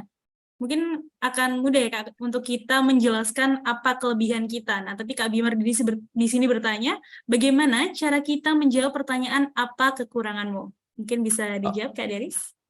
Kalau kekurangan, aku sih lihat memang jujur ya. Aku bilang jujur aja. Kayak aku misalnya, aku bilang kalau nggak salah dulu tuh terlalu too much on details dan agak banyak di perfeksionis dalam satu agenda dan delegasi tugas, di mana mas itu aku sebutin bahwa itu menjadi suatu bumerang bagi perusahaan aku dan juga komunitas yang aku lakukan. Dan aku sebutin semua elaborasi sampai in the end aku bilang juga, tapi lesson learn-nya apa untuk bisa mengubah kekurangan itu menjadi suatu kelebihan dan juga belajar untuk membangkitkan diri. Itu yang jadi poin utamanya sih, dan menurut aku itu menjadi suatu pembahasan not only me tapi beberapa teman aku yang udah melakukan interview mengenai hal tersebut. Jadi kayak memang harus jujur kekurangannya apa, tapi yang memang kekurangannya yang jujur itu dibantu elaborasi bagaimana kamu bisa bangkit dan memperbaiki kekurangan itu jadi suatu kelebihan dan mencari kesempatan lain, dan akhirnya juga bisa lesson learn-nya, proses tadi personal development dan juga self growing-nya kayak gimana. Oke, berarti intinya jujur ya Kak ya. Yang penting kita sudah menemukan solusi untuk mengatasi dari kekurangan kita itu ya Kak ya. Iya, betul. Kalau aku sih pribadi kayak gitu. Oke, nah ada pertanyaan selanjutnya. Mungkin ini dirasakan juga oleh teman-teman mayoritas nih. Dari Kak Putri Elma Octavia. Halo Kak, bagaimana bila selama kita bekerja tidak pernah melakukan kegiatan volunteer? Terakhir, volunteernya saat kuliah. Mungkin bisa dijawab Kak Deris? Oh, kalau misalnya volunteer dan sebagainya, sebenarnya nggak apa-apa, karena kalian harus nanyakan lagi kembali ke diri kalian 5 tahun sebelumnya kalian udah ngapain aja, pernah ngelakuin apa aja. Itu menjadi suatu titik poin bahwa ya suatu hal yang bisa kamu kasih tahu dan ceritakan apa yang kamu lakukan. Karena yang menurut aku pribadi, ini nggak hanya LPDP ya, tapi kayak berbagai macam leadership dan juga personal development yang memang mencari suatu kandidat itu melihat bagaimana dia bisa growing dari hal tersebut dan bisa menemukan hal baru yang mungkin bisa menunjang dari kehidupannya mereka, dan ada proses perubahan tadi ya, prosesnya tadi. Jadi menurut aku pribadi sih saat ditanya gimana belum ada volunteer lagi, yang dulu nggak apa, sebutannya dulu apa yang kamu lakukan, tapi jelas kamu roles-nya apa, delivering message-nya apa, terus roles-nya apa di situ. Terus yang kedua, kan nggak harus hanya volunteer aja ya, tapi kan di kerjaan pun kan mungkin ada beberapa agenda kegiatan di kantor, ataupun di perusahaan, ataupun di manapun kalian bekerja, adanya tadi ya interaksi dengan sesama, interaksi dengan komunitas kantor dan culture, company culture, yang bisa kita pun ulik lagi. Aku udah ngapain aja ya di kantor ini, dan mungkin bisa berkaitan dengan pekerjaan kamu dengan clients ataupun apapun itu yang menunjang inter dan intrapersonal skill kamu. Karena yang namanya inter dan interpersonal skill kamu kan dan empati yang kalian tumbuhkan tuh gak hanya dari satu sumber, banyak sekali sumber momentum kehidupan yang bisa kita ambil dan petik. Yang namanya lesson learn gitu. Oke, sebetulnya sudah menjawab ya. Ini juga ada beberapa pertanyaan yang hampir-hampir sama dengan pertanyaan yang tadi, Kak. Nah, oke, ini ada pertanyaan baru dari Kak Sanela nih, Kak. Sepertinya menarik pertanyaannya. Mengetahui dari cerita hidup Kak Deris, pernahkah Kakak merasa salah ambil keputusan dalam karir atau komunitas yang tidak sesuai minat, yang bikin Kakak jauh dari purpose? Harusnya gimana kalau seperti itu, Kak? Apakah kita harusnya ambil take another path atau tetap stay di course tersebut? Thank you.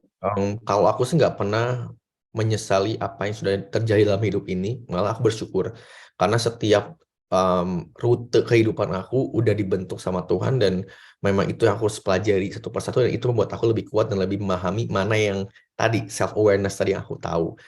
Pernah aku di mana posisi aku kan ke boy band, aku ke entertainment, terus aku pun ambil ke company based aku akhirnya aku merasa bahwa aku lebih sukanya di NGO dan grassroots karena aku dibesarkan di grassroots. Tapi aku coba dulu ke bisnis, aku coba ke company based, ke private sector, terus ke dunia industri entertainment dan aku merasa bahwa I think it's not something yang memang aku inginkan dan fokus tujuan hidup aku dan my true call tuh nggak di situ. Akhirnya aku balik lagi ke sumber di mana what is my true calls.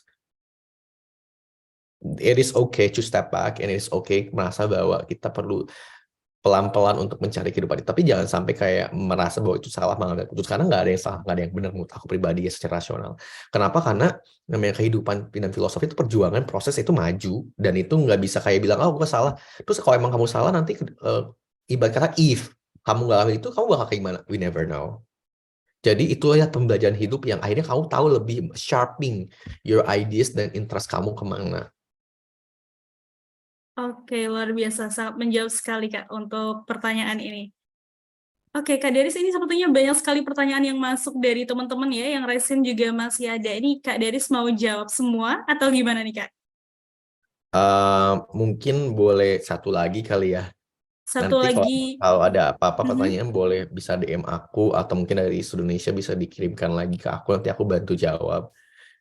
Oke, satu lagi Kak Deris mau dari kolom chat atau dari yang resen nih, Kak? Oh, bebas. Raisen kali ya, tadi udah chat ya Raisen aja. Oke, dari resen di sini yang paling pojok ada Kak Riva Rana, mungkin bisa langsung open mic dan open cam ya, Kak? Oh, tapi mohon maaf sebelumnya, biasanya aku tuh selalu entertain semua pertanyaan, semua habisin. Cuman karena aku ada agenda ke dokter lagi, jadi mohon maaf banget nggak bisa answer every of the question for now. Oke, it's okay, Kak. Mohon maaf ya teman-teman, mungkin bisa nanti reach out Kak Deris melalui sosial medianya boleh ya Kak ya? Atau mungkin Boleh. nanti kami tampung. Oke, pertanyaan dari Kak Rifana, silahkan. Halo, selamat malam Kak Deris. Halo. Saya Riva dari Bandung. Kebetulan kakak tuh temennya temen aku, namanya Andini Dino. Oh, Kalau kakak tahu. iya Kak, Iya. tahu Mbak. Ya jadi kebetulan aku baru setahun kerja dari aku lulus. Kebetulan aku di tapi maksudnya di Unpad. Cuma Kak aku tuh tadi nyambung ke Mohon maaf Kak Rifana, sepertinya sedikit terputus-putus ya Kak ya? Mungkin bisa diulangi pertanyaannya? Jadi kalau misalnya itu tadi kan ada pertanyaan yang orangnya tuh baru graduate ya. Nah, kalau aku juga kan masih baru graduate, terus kayak kita tuh bingung gimana cara apa yang ngasih tahu ke mereka kalau kita juga ingin contribute, tapi memang sebenarnya kita juga belum banyak pengalamannya. Tapi kalau kakak tadi bilang sih sebenarnya kalau yang aku tangkep, kayaknya kita mendingan apakah kita memang harus nge-gap dulu misalnya setahun atau 2 tahun kerja, kemudian kita mencari beasiswa untuk melakukan studi lagi, makanya akhirnya kita bisa ngasih tahu ke mereka kalau misalnya kita punya background bla bla bla, atau kita cus aja dengan emang semangat kita dan apa ya, kan masih baru-baru kayak gini emang semangatnya lebih gede ya Kak ya, daripada nanti-nanti. Makanya kalau saya mikir kalau misalnya terus-terusan nanti-nanti kapan lagi, tapi kalau misalnya sekarang juga kita masih sedikit gitu sih pengalamannya gitu Kak.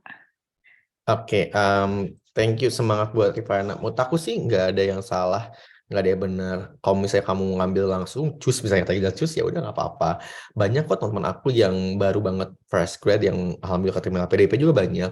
Di sini bukan berarti masalah banyak atau kurangnya pengalamannya teman-teman, dan bukan besar kecil dampaknya, tapi lebih kayak tadi karakter diri, otentisitas kamu, dan juga pribadi kamu dan pengalaman. Memang betul pengalaman betul, tapi kan pengalamannya kamu selama hidup pasti ada beberapa macam momentum kehidupan yang bisa kamu petik dan melihat bahwa oh ini menurut aku pengalaman yang pernah aku lakukan misalnya di organisasi di kampus atau misalnya di masyarakat yang memang saat itu masih kamu kayak kuliah gitu.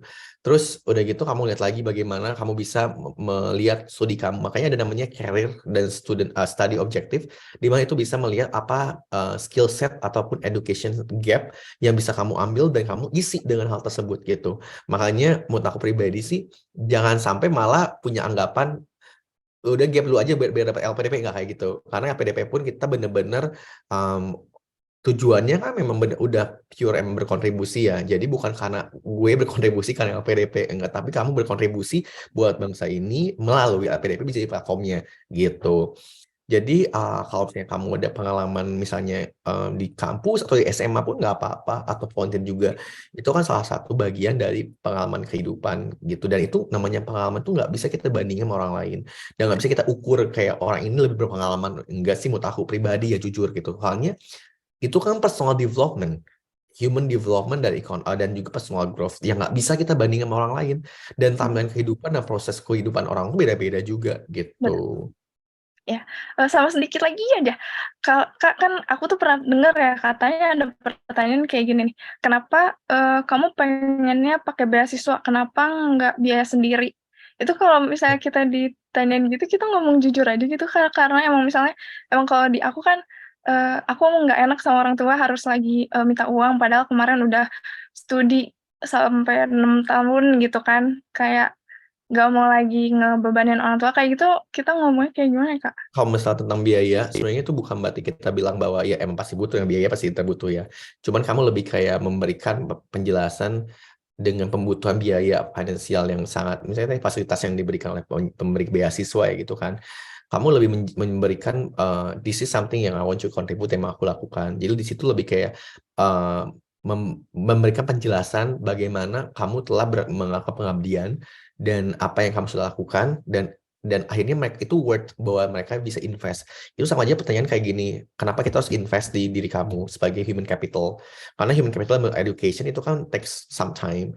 Tapi dengan proses kehidupan tadi, apa yang bisa kamu berikan? What do you want to give? And what can you contribute aja? Itu paling sama seperti kayak why LPDP harus memilih kamu sebenarnya. Semua more or less mirip, karena itu memberikan pandangan bahwa this is something I want you to do in my life, dan memberikan suatu gambaran buat pandangan bahwa ini kontribusi dampak yang bisa aku kasih, sumbangsikan buat negara ini. Tapi tidak harus yang grande, jadi kayak memang lebih spesifik dan real aja, yang nggak dibuat-buat gitu. Oke, jadi kasih impact balik aja biar mereka percaya kalau itu tuh akan berguna gitu ya si beasiswanya gitu, Kak. Tapi itu pun supported dengan kejadian yang nyata ya. Maksudnya Oh kamu iya, apa yang oke. dilakukan secara journey kamu. Kok kamu udah melakukan kontribusi di bidang edukasi misalnya, ya udah kamu jelasin gitu. Dan itu akhirnya kamu bisa bilang itu bakal membantu saya, memfasilitasi saya untuk meraih mimpi ini, untuk balik lagi ke kontribusi apa yang ingin disumbangsikan buat negara ini. Jadi ada level up dan layering tentang jawaban. Oke, siap. Terima kasih banyak Kak Deris. Sama. Semoga teman-teman di sini semua juga pada keterima LPDP-nya. Amin. Amin. Terima kasih banyak Kak Rifana untuk pertanyaannya. Wah, luar biasa sekali ya antusiasme teman-teman nih Kak dari pertanyaan yang di raise hand maupun di kolom chat. Mungkin karena ada kendala sedikit jadinya Kak Deris belum bisa untuk menjawab semua pertanyaannya. Tapi tenang aja teman-teman, kalau misalnya tadi udah dikasih izin ya sama Kak Deris, kalau misalnya mau tanya langsung ke Kak Deris bisa ya Kak ya. Walaupun mungkin Bisa. Iya, mungkin nggak langsung dijawab, tapi pasti dijawab ya sama Kak Deris. Iya, tapi buat teman-teman semuanya jangan sampai kayak jadi patokan bahwa Mhm. anak-anak SPDP kayak aku semua enggak, karena setiap orang pasti punya karakter masing-masing ya, dan setiap award pun beda-beda karakter dan mindsetnya. Mungkin orang lain lihat ke aku lihatnya kok Deris nggak terlalu banyak researchnya. Banyak researchnya ada substansinya, tapi kan the way tadi komunikasinya seperti apa beda-beda. Itu membuat lebih otentiknya aku ya, maksudnya kayak dari perjalanan aku, kehidupan aku, dan proses perjuangan yang memberikan suatu kontribusi lebih dari 10 tahun juga ya, dan itu kan nggak bisa diukur gitu, maksudnya kayak konsistensi yang aku lakukan. Dan mungkin juga beda sama orang lain yang lebih banyak bidang akademik misalnya, atau bidang leadership, atau misalnya di bidang entrepreneur, kan beda-beda setiap orang. Cuman yang aku ingin sampaikan bahwa menurut aku pribadi, be yourself, and lebih banyak menggali diri lagi, self-awareness, dan cari your true calling, dan find your purposes and causes itu apa, dan itu yang bisa kamu sampaikan nanti ke depannya, dan this is something I want you to, and this is something I want you to give it back to community, and this is something yang memang bisa berguna buat bangsa dan negara Oke, tadi dalam juga bidang masing-masing. Oke, tadi juga saya sedikit setuju sama kata Kak Deris. Saya ambil sedikit tadi Kak. Jangan jadikan beasiswa sebagai tujuan, tapi jadikan beasiswa ini sebagai kendaraan atau the way kita buat mencapai tujuan itu. Benar ya Kak Deris ya? Betul. Oke, nah mungkin boleh nih Kak, ada closing statement sedikit nih dari Kak Deris untuk teman-teman yang hadir di webinar kita pada malam hari ini atau pagi hari kalau di Kak Deris nih Kak. Boleh?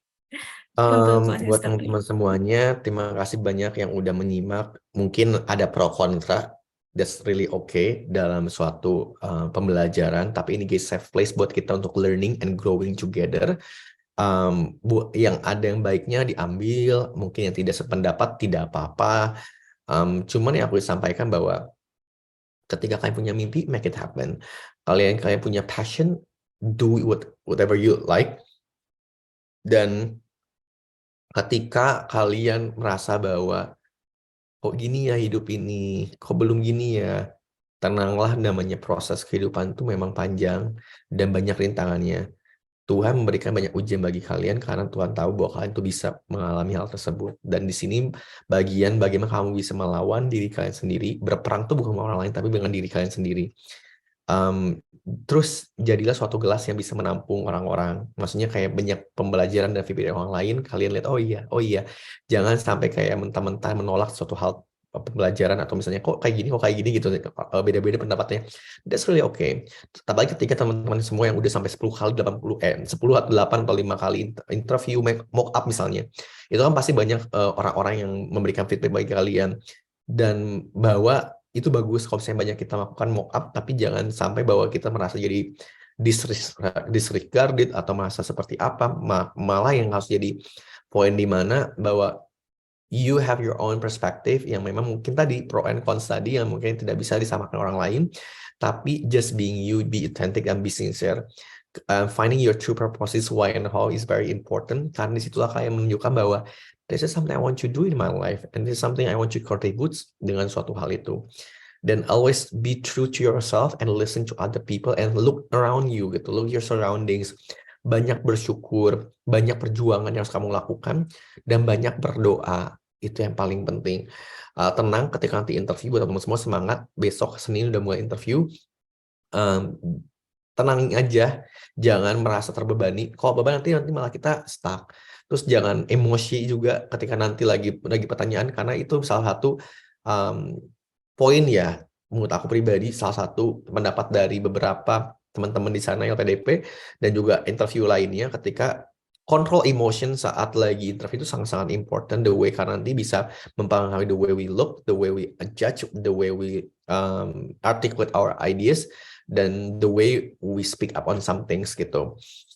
Dan terakhir, just be brave and embrace your life, embrace your courage, and embrace you gitu. Karena apa? Karena di situ bahwa menunjukkan diri kamu yang sesungguhnya, yang memang inilah diri aku, this is me gitu. Last but not least, as I mentioned, don't be afraid before sunset, and remember that a great person is not someone who will be the best number one winner, but someone who could survive, get up, and face the trouble in their life. Jangan pernah bandingin dari orang lain, jangan pernah dengar kata julid orang lain, maju terus, fokus aja sama satu tujuan kalian.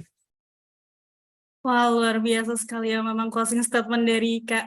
Dari saya sampai speechless nih Kak. Tadi poin yang saya ambil, jadi kita harus be authentic, be sincere, dan selalu bersyukur ya Kak ya. Nah, semoga dengan adanya webinar pada malam hari ini dapat menjadi pencerahan nih untuk teman-teman yang mungkin akan seleksi substansi beasiswa LPDP yang mulai di minggu depan ya, mungkin mulai besok itu. Semoga lancar, semoga dilancarkan, semoga bisa lolos dan menjadi awardee LPDP 2023. Untuk yang masih akan apply buat LPDP di kedepannya mungkin bisa tercerahkan juga nih. Jadi apa saja yang kira-kira harus disiapkan sejak dini. Nah, sekali lagi terima kasih banyak kepada Kak Deris karena sudah meluangkan waktunya di sela kesibukan yang pasti padat sekali ya Kak ya. Semangat untuk studi dan puasanya. Semoga kembali pulih Kak Deris. Semoga lekas sembuh juga Kak Deris. Amin, terima kasih banyak. Ditunggu ya teman-teman di mimpi kalian masing-masing dimanapun kalian berada, semangat terus. Semangat teman-teman semuanya, sudah dikasih semangat sama Kak Deris, pastinya harus lebih semangat lagi ya. Terima kasih juga kepada teman-teman yang sudah hadir dan antusias memberikan pertanyaan yang sangat amazing sekali. Semoga dapat segera menyusul Kak Deris menjadi awardee beasiswa LPDP. Kita aminkan bersama ya semuanya, amin. Amin. Amin. Oke, mungkin saya di sini ada beserta tim dari Studi Indonesia mengucapkan terima kasih sekali lagi teman-teman. Mohon maaf apabila ada kesalahan yang baik yang disengaja maupun tidak disengaja. Mungkin kami pamit undur diri. Sampai jumpa di lain kesempatan. Wassalamualaikum warahmatullahi wabarakatuh. Terima kasih banyak Kak Deris dan teman-teman semuanya. Terima kasih banyak. Assalamualaikum teman-teman semuanya. Waalaikumsalam.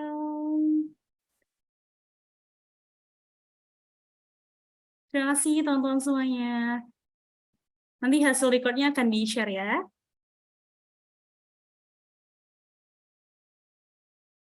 Saya izin end meeting. Selamat malam dan selamat beristirahat untuk kakak-kakak semuanya.